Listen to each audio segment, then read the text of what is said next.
Welcome, welcome, welcome to our first holiday edition of the Geary Stein and Stevens Show. I'm so glad to have you guys here. I am Dave Stevens, of course, one of the hosts of our amazing show, and we continue to have fun and put out great shows. And we just want to thank all of our listeners in the podcast world, all of our viewers on social media, and especially just everybody out there that has supported us and made this first year so amazing. And we've got an amazing show tonight.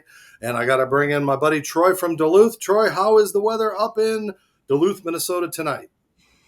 Not bad, Dave. We had some snow last couple of days, but hopefully the next couple of days is the weather kind of holds off. But it's gonna really getting holiday-ish up here. And there's a lot to celebrate in Minnesota this year, especially with the Vikings playing so well. And let me bring in one of the Vikings' biggest fans extraordinaire. That'd be our buddy Will Stein. Will, happy holidays, brother. Happy holidays. We're expecting about 5 inches of snow in the Twin Cities tomorrow, but other than that, Minnesota Vikings are 9-2. Life is good. Well, let's continue to hope that they keep playing well and they get no injuries and things like that. But I got to get right to our guest tonight. I'm so excited to have this guy here. If you're a Twins fan, or since we have a little Minnesota bias in this, you probably hated seeing him every time he was on the mound. But this guy was an amazing pitcher for a big stretch in the '90s. Of course, I'm talking about Blackjack, Jack McDowell. The guy wins 20 games a couple of times. He was a three-time All-Star. 127 victories. Oh, yeah, and that Cy Young in 1993. So without further ado, let me bring in Mr. Blackjack himself, Jack McDowell, as we look towards that younger you on the mound. It's so great to have you here with us tonight, Jack. Thanks for joining us. All right. Good to be here. As we look at Ricky Henderson pissed off at what you were throwing him, do you remember those kind of exchanges on the mound? Yeah, and that all came, that little situation came because he walked to lead off the game and chirped out to me and did like the run towards our dugout, like almost to high five our own dugout. And then I struck him out with guys in scoring position. So we just went after each other a little bit. I mean, it's so great to have you here so we can reminisce about those amazing days in your career. And again, I think, people take for granted what you did in that finite period of time, that the successes that you had. I mean, you were one of the most dominant pitcher in the mid '90s. I mean, do you look back at that and go, man, it doesn't seem so real all these years later? Well, it was cool being able to, be successful in doing that, but I never got a chance to win the World Series. So that's really the one thing that I always cared about, was winning the World Series, because even everything that you do as a personal player, yeah, you can celebrate it, but you can always be better as an individual player. You can never just reach the best level. The only thing you can reach the best level of is when you win the World Series, because guess what? What can you do better as a team? Nothing. You reach the very top you could do. So that's bummed that I didn't get a chance to do. Yeah, I want to talk about the 92-93 seasons. 1992, we were 20-10, 13 complete games, which now in these days is unheard of. Then you followed up, of course, you were runner-up that year in the Cy Young, and then 93, you come back 22-10, you win the Cy Young. Can you talk about those 2 years and, how your mentality you had, and did you feel like you were on fire and had this, every time you went out to the mound that you weren't going to be able to, or you were going to be able to shut everybody down? Well, it was just the biggest thing about it. It wasn't about just purely shutting everybody down. It was about winning a game, which means as a starting pitcher back in the day, you didn't get predetermined that you're going to be out in the fifth inning like everyone these days. You pitched until the other team knocked you out of the game. And so what you try to do is, if I'm in here longer than their starting pitcher, I got a chance to win the game. And that's what you try to do, to stay in the game and continue to do well. And so that was kind of our goal going out there. So you had the nickname Black after you have already been in the big leagues. What's the story behind that, and how did that happen? Well, the story behind it was, Hawk Harrelson started calling me that. And his story after all this was that he saw me mad on the mound, so he just called me Blackjack. But the whole thing about it in reality was I was the ace of the staff, the number one pitcher of the staff. So I was the ace, and my name's Jack. So an ace and Jack is what? It's Blackjack. And so that's why he started doing it.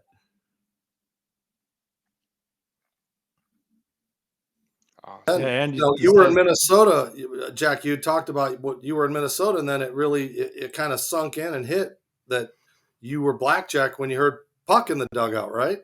Well, it wasn't even in the dugout. I didn't know that they had nicknamed me that because, you're not watching your own games. You're out on the field while the games are being watched by other people.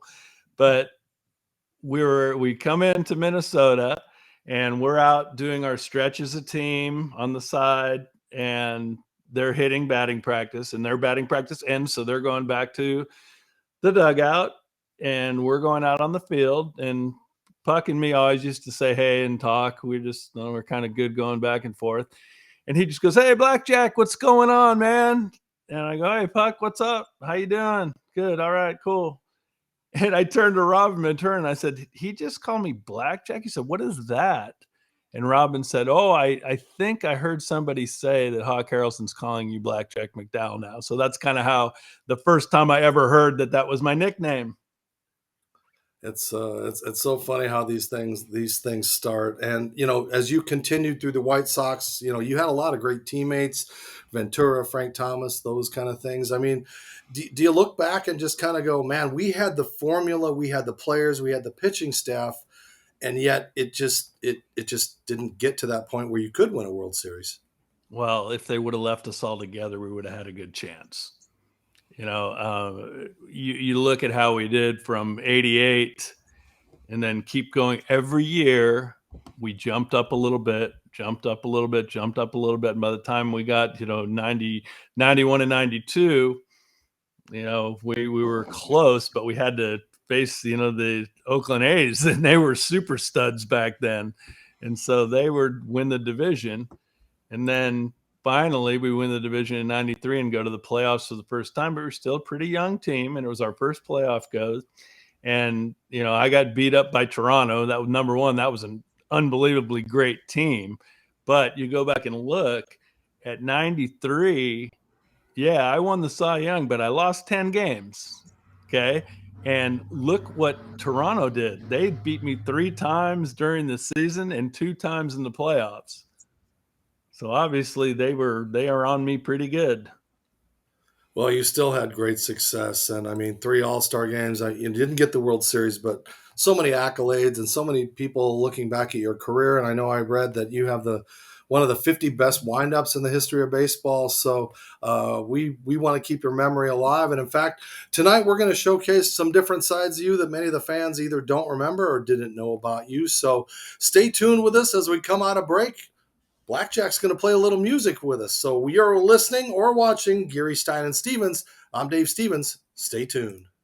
Ho, ho, ho! Happy holidays! I'm Santa Dave from the Geary Stein and Stevens Show, and I'm getting ready to give all the good boys and girls Manscaped products, except there's one problem. The problem is you can't keep Manscaped on the shelves in the stores. So go to manscaped.com, type in the code GSS Show, save 20%, and get the Manscaped products. And poof, overnight, we've got Manscaped products. How cool is that? That means that by popular demand, they had to fill these shelves, all of the amazing products for Manscaped. And as I said, you get 20% off using the code GSS Show. You don't have to come to the store. Go online to manscaped.com, put in the code GSS Show, and you can get all of the amazing Manscaped products.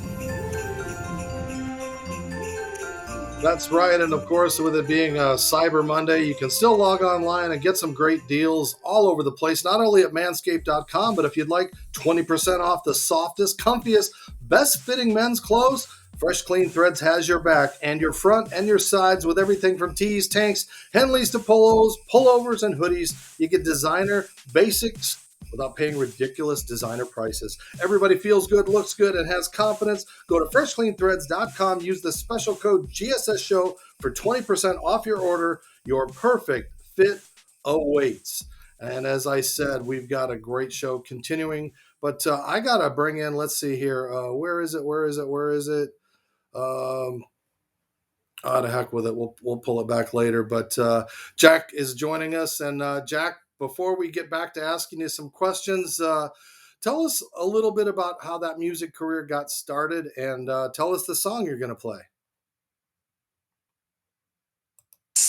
Says my mic is muted. I gotcha. Well, my music started. I grew up loving music. I had older brothers and sisters, 7, 8, and 10 years older than me, were my brothers and sisters. My sister worked in the music industry, so she would always bring home stuff, and we would hear it before anyone would ever hear it because she had it to herself and all that. It was kind of really cool. And I loved lyrics. I loved listening to music. And I took guitar lessons for two years between the ages 10 and 12 years old. And then once I learned the basics of everything, I just kept playing and teaching myself. And then how you learned was you listened to music and tried to match up how you would go about doing it. And the reason I started writing songs was when I was at Stanford and I signed after my junior year, and I actually was a quarter ahead at, being almost ready to get out of there. I had to come back for the first 2 off seasons to finish up my career there, but I couldn't do music. I mean, I couldn't do baseball. So, we weren't playing baseball anymore there. And so I would go to class, get out of class and just sit around and be so bored because I wasn't used to that, because I was used to, okay, you get out of class and go to the field for the rest of the day or go lift weights or go do whatever. So I ended up bringing my guitar and just started writing songs during that time in 1987 and just, started writing and getting into it, and then came up with a handful of songs, and we did our first record down the road and done about 6 records, and recently just started doing all the stuff on the computer like everyone's doing now. So I just kind of did everything by myself on the computer and did a new record recently. Wow. So what have we got tonight? What are you going to play for us? Well, I was going to play one of the new songs off of the new CD, but then when I saw that we're doing all the Christmas stuff too, I said, well, I can do a Christmas song. Oh, yay. That'd be cool. Right. Well, here we go. Jack McDowell.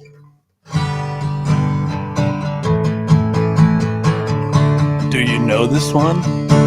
Feliz Navidad, Feliz Navidad, Feliz Navidad, Prospero año y felicidad. Feliz Navidad, Feliz Navidad, Feliz Navidad, Prospero año y felicidad. I wanna wish you a Merry Christmas. I wanna wish you a Merry Christmas.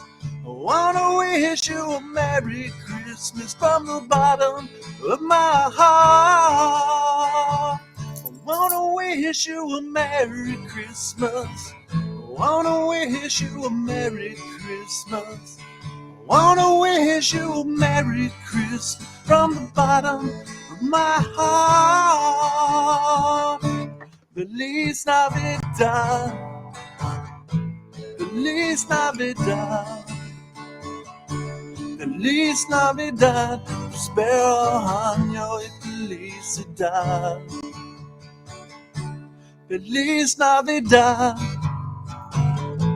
Feliz Navidad, Feliz Navidad, Prospero año y felicidad. I wanna wish you a Merry Christmas. I wanna wish you a Merry Christmas. I wanna wish you a Merry Christmas from the bottom of my heart. Merry Christmas. Yeah. I think that's Very the first nice. time I've ever actually heard all of those words spoken well enough to hear the enunciation. I still don't know what they mean. I think they mean Merry Christmas, but I'm not. I think that's what that song is all about. Correct? Yeah, the Feliz Navidad is the birth of Christ. That's As right. much as anything, yeah, it adds that to it. And speaking of births, I guess, or your, I mean, we could call it afterbirth. I don't know. I got to play a song that was written about you, and we can flash you back to a memory in your career. Check out this oldie but a goodie and a very obscure one. But hey, I do my homework. He was crowned the Yankee flipper by the Fountain Hall of Fame. He gave 50,000 fans a finger, but we'd like to share a little bit of the blame. It was Spike and Mike and Blackjack and me. Not many baseball players get to live in folklore like that, to have a song about an incident that it kind of sucked, but I mean, let's just go to the point of, hey, you had a song made about that time in New York, but take us back to that New York moment for us, Jack. What you were going through, and we know what New York fans can be like, and all that pressure and tension and everything like that. Well, it was the frustration of it was the first game that I pitched against the White Sox, who had traded me.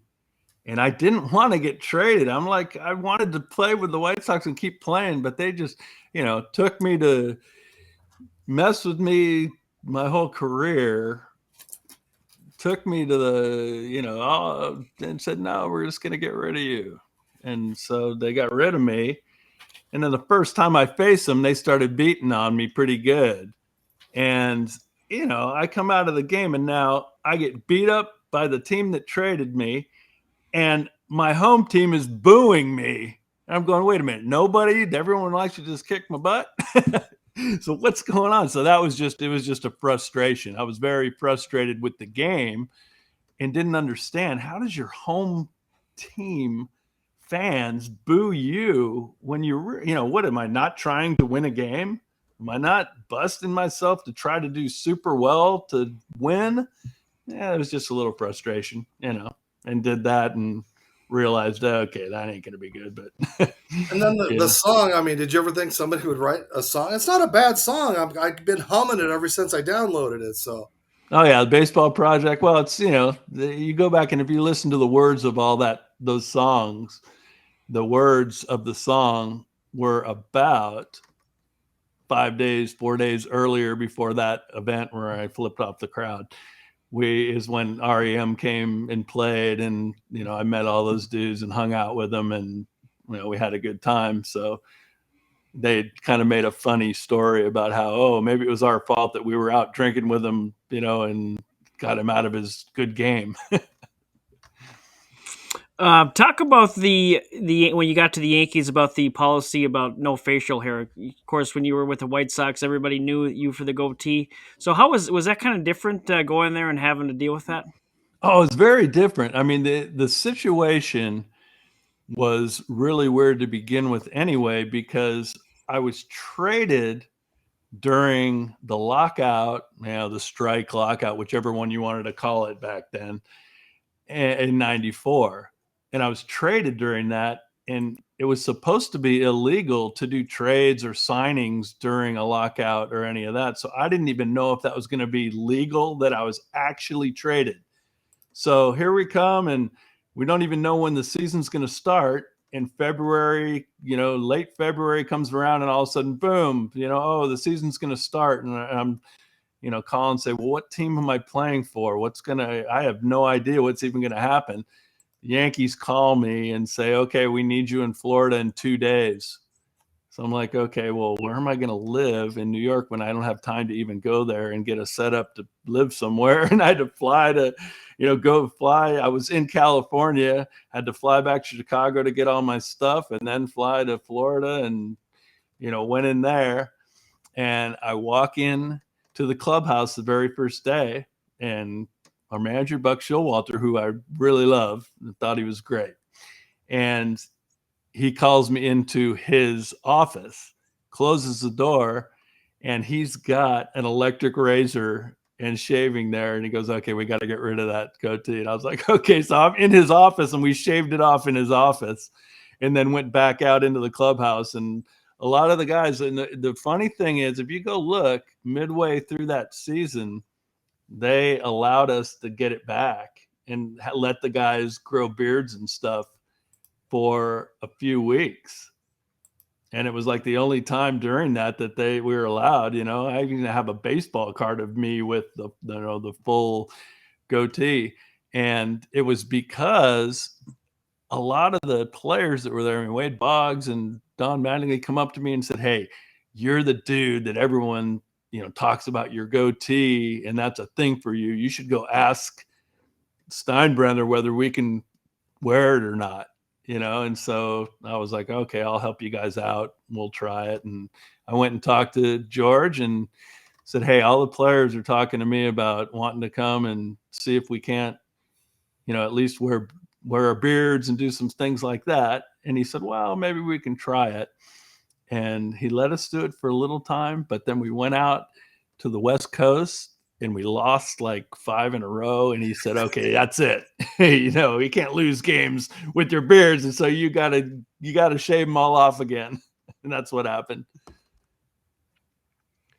So And my loss during that time, it was a crazy game. The loss that I had during those straight losses was against the Angels. I had a no-hitter going into the 8th inning, and there was a ground ball in between first and second. Mattingly runs over there, gets a forehand going full speed and stops and turns and throws to me covering first. And it was a short hop, and I'm on a full sprint, and I happened to pick it and touch first at the same time.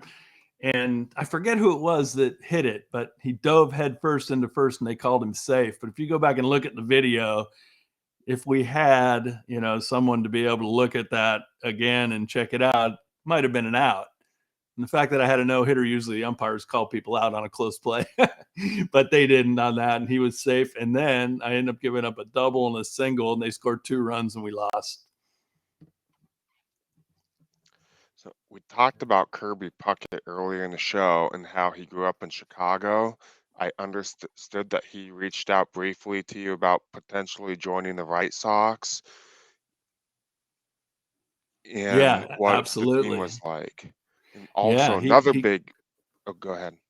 Oh no, yeah, he called me personally during his free agent year, and it took a while for the Twins to actually re-sign him. And he called me, asked me about the team, asked me if I liked everybody, and if we had a really cool clubhouse, and if he thought we were going to be a solid winning team. And I'm like, "Yeah, Puck." He said, "Come on, get over here. How would we not want Kirby Puckett to come play for us?" And I guess the White Sox never gave him an offer, and the Twins got him back. And you had another redhead dial you up and inquire maybe a little bit about what that team was like as well. True? Yes, Mark McGuire. He called me during his free agency. Oh, heck Tell us about that. Yeah. And what would that have been like to add him to that team? I mean, what do you think the holdup was? Oh, it would have been great. And, playing first base and Frank Thomas playing, they could have gone back and forth from DH and first base. But I think Frank really didn't want to do that because he wanted to stay playing first base, because I remember him saying that I don't think I can win another MVP by just being a DH. And he knew McGuire was a Gold Glove first baseman. He was pretty solid there. And so that was just part of what happened. And so Mark didn't sign there either. Boy, that would have been crazy to see Puck go back to Chicago where he grew up. But, you've done a lot for the city of Chicago. I can't believe how much you used to do. I mean, again, when I do my research and look for things, you actually made an appearance on a show I think it was called Teenagers. And to me, it looked like it was Saved by the Bell. But there you were with all these high school kids working on their show, performing in their studio. And I don't think these kids knew who you were, knew what to ask you, but you were such a trooper, and that's kind of like why you're on this show as well. But, why is Chicago so special? Why did you do such silly things as we look at this really, really embarrassing video? No, it was just, it's a very cool area and good people in a really cool city. It's a really well-placed city. I like it. Well, it's awesome that you don't pick and choose the high echelon TV shows. In fact, you even come on Geary Stein and Stevens. So we appreciate you being a part of our show tonight. And it's too bad that Manscaped wasn't around back in your era, because you could have had an endorsement deal with Manscaped. But make sure you stay with us. We're going to take one more break. Don't go away. We've got Manscaped coming up. Merry Christmas, Pete. Merry Christmas, Mom. I think there's one more present for you. It's a Manscaped package with lotions and sprays and trimmers. And where's the lawnmower? Hey, there's a note. Dear Pete, may you have a Merry Christmas and a smooth New Year.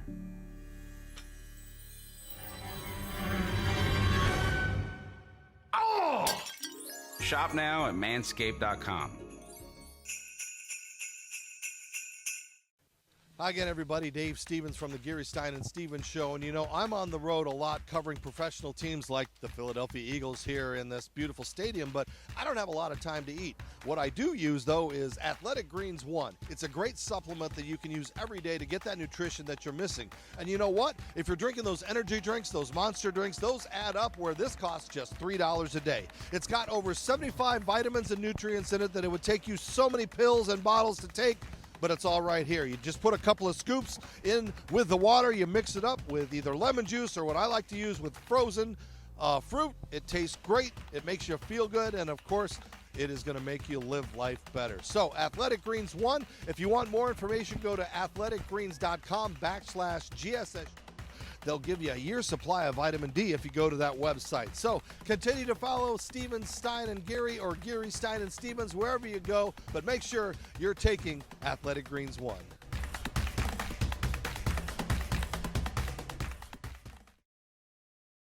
How did you get that reputation of being a tough guy and like an intimidator and those kind of things, Jack? Well, I don't know. They always said that too, that, oh yeah, you threw at people so much. I'm like, no, I did not. I was not that kind of old school guy that they hit a home run off me and then I want to drill them the next time. No, I want to get them out the next time.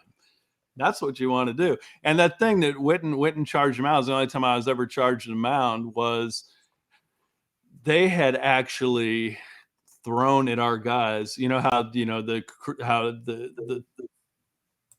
schedules go. Sometime, we're in Toronto and then we're back in Chicago. When we were in Toronto, Jimmy Key had thrown at Ozzie Guillen up in his head, had hit Joey Cora in his head, had thrown at Robin Ventura up at his head and hit his wrist, almost broke his wrist. And it's like, then we get to Chicago and they do the same thing. They're throwing at our guys again. And none of our pitchers were getting back on. So I said, all right, I'm going to have to let them know, stop this or it's going to happen. And that wasn't throwing at Witten. If you look at that, I threw behind him almost a foot. And that was basically my thing to say, okay, you want to keep this going? Said, no. He said, no. And he charged him out. I'm like, dude, I didn't even hit you. I'm thinking, I didn't drill you and you're going to charge the mound? My goodness. And Mark Witten is like the last guy you wanted to charge the mound after you. Yeah, does it bother you that you may have more success for the guys that were doing PEDs, steroids, HGH? And what do you think, should those guys be in the Hall of Fame? Well, why not? It's, how much does it change? You get a little stronger and a little better. I know, and that it was supposedly illegal not to do it once they learned guys were doing it and they knocked it off. But I always talk to people about that, like the Barry Bonds not being put in because of that. The thing is he wasn't a full career steroid guy. He only did it after the Sosa and McGuire big home run outings. And he goes, okay, watch this. You think he did a hold my beer. Basically, he said, oh, you think that was good? Hold my beer. Watch this. And he did it for that year that he just went crazy and crushed it. And I always talk about this too. Me and Barry, we face each other in college, okay? And not any time during the regular season because he was National League. But when he was with the Pirates, we'd do spring training and all this. So I faced him, 5-6 times. He hit a home run off of me every single game I pitched against him in college and in pro ball.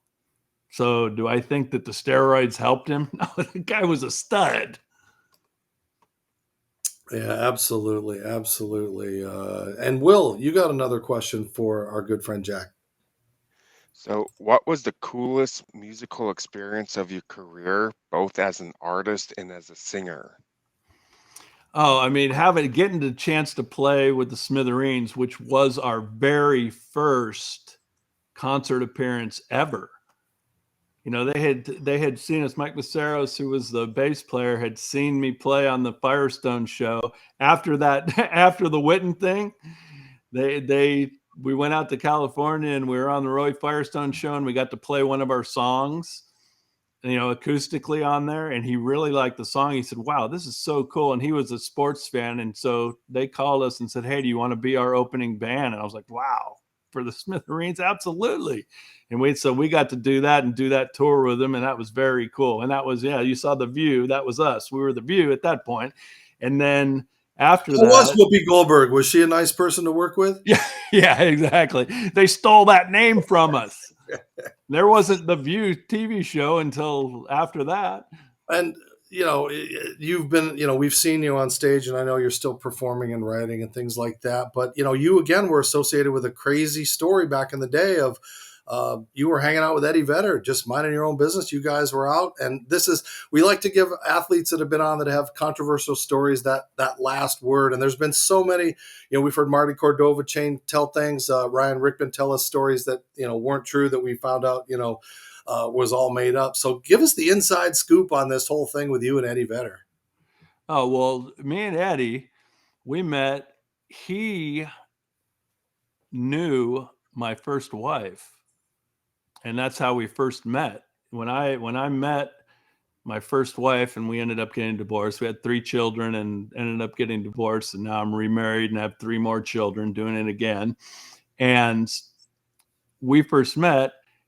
My wife and his wife were roommates in college and stuff. And so they knew each other. And so it's funny because when I first met her and she's like, "Oh, you're a musician too. That's really cool. I have a friend who's a musician. His name's Eddie." But this is before Pearl Jam even started. And so I met Ed before, you know, the Pearl Jam stuff even started. They had just started, you know, recording the record and finishing that first record. So it was kind of cool. And so what happened that night in that bar? I mean, the one I went down south to Louisville to watch a show. And after the show, the opening band that was from Chicago also, and all of them, we all went to this one bar, and there was this guy that kept going up to Eddie and getting in his face about something, like, "Oh, you're this, you're that, you're," just like so mad at him. I had no idea why or what was going on. I wasn't even around it, but the guy just kept coming after him. And he's like, wait, what's the matter? Why are you saying this to me? What's going on? What's making you mad about me? What did I do? You know, do you just hate my music or what's that? And the guy just kept coming at him, you know, and then go away. And then like 15 minutes later, come back at him and do it again. So we got everybody in there and said, "All right, let's get out of here. Let's go to another place." So we go outside to leave. And this guy comes out and goes and swings to try to hit Eddie. And so we all got into a little fight. And one of the guys who knew him, who was working in that bar, came out and snuck up behind me and knocked me out from behind. So that's all what happened. And that guy, the guy that hit me, he actually he got in trouble for doing that. You know, he tried to sue, you know, Eddie Vedder over doing all that stuff.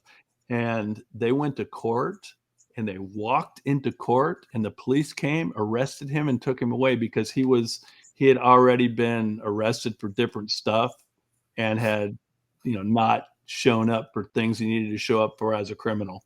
So he got busted. And could you imagine if that had taken place in this day and age, there would have been cell phone video. It would have been on social media everywhere. The league would have gotten involved, all this stuff, contract negotiations, everything. It would have, it's just crazy to think, back then and flash forward some time now. But we are in the current times, and I know you're continuing to make music. So as we try to wrap up things, do you got one more song you could do for us? Okay, yeah, I'll do this. I've never played it before, other than recorded it, and recorded it on there. So, all right. Once again, Blackjack. How does this? I need the rest of my band to start it. Come on, a one, start it? Two, a 1, 2, 3.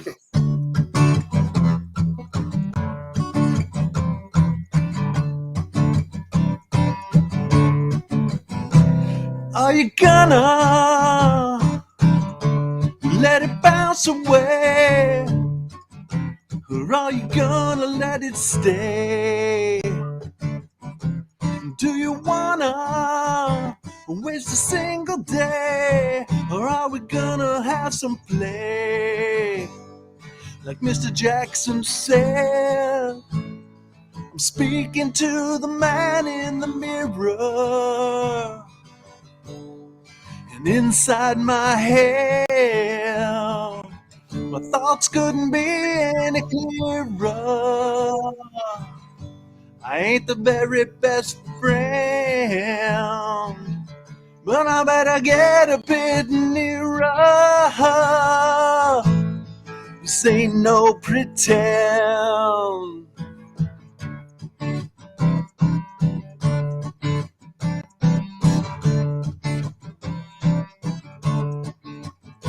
A prima donna, I'm gonna make the play, and it ain't gonna bounce away. I hope you wanna let me be like me. Just take a look at what I see. Like Mr. Jackson said, I'm speaking to the man in the mirror. And inside my head, the thoughts couldn't be any clearer. I ain't the very best friend, but I better get a bit nearer. This ain't no pretend.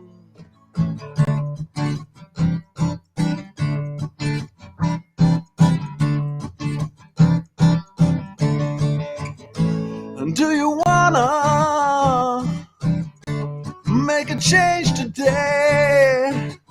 So are we gonna have some play? So are we gonna do just what we may and live our lives the way we say? This ain't no pretend. This ain't no pretend. This ain't no pretend.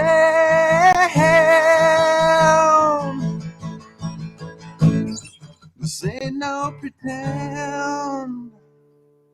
So the name of that song is This Ain't No Pretend. You're getting a sitting ovation from me on my ass on the floor here, but very nice. That was awesome to hear. Now, where can people get your music if they want to find it? We don't really have record stores anymore, so no, I've got them all here. I've got them all right here. Here's the new one and I created and kind of built myself. It's called Replant Our Lives. I have this hat that says the same thing, and it's about me. Replant our lives, because I don't know whether I want to stick with baseball or go back to music. So I might have to replant my life, and that's what we're doing. And I had to rename my band, and I'm calling it Blackjackian. That's because the stick figure for years, another band stole our name, and they've made 10. They've made like 10 records. Too. Yeah, they were stick figure, and you guys were one word. So yeah, and it had to all change, and so I was like, okay, well, the next time I'm not sure what I'll rename it. What's the best website, or how can they find it online? Well, I don't have any website to sell the stuff on, so I just usually connect with people on the Facebook stuff, or they can go straight to my email if they want, which is stickjack111. That's lowercase stickjack111 at yahoo.com. And if you want the CDs, we can talk about it, and I can show you what we got, and there you go. Or And if you want me to six sign any of the listeners- baseball cards of me. for our 6 listeners that are now going to steal your identity by getting your email like that. So thank you very much, Jack. But, it was so great having you be a part of our show and just reminiscing a little bit. Troy, Will, say goodbye. Yeah, appreciate you take the time out of your busy night to join us here, Jack. It was a pleasure to meet you, absolutely, and hopefully I can listen to the song in the car one time. Heck yeah, that's some good stuff. Is it grunge? Like, what are we calling this stuff? Well, it's more like old school rock. Although I did do a lot of keyboard stuff, especially like for this song. You want to hear how the beginning is on my phone? Sure, another exclusive. Okay, so here's how this song actually starts out. The one that I just played.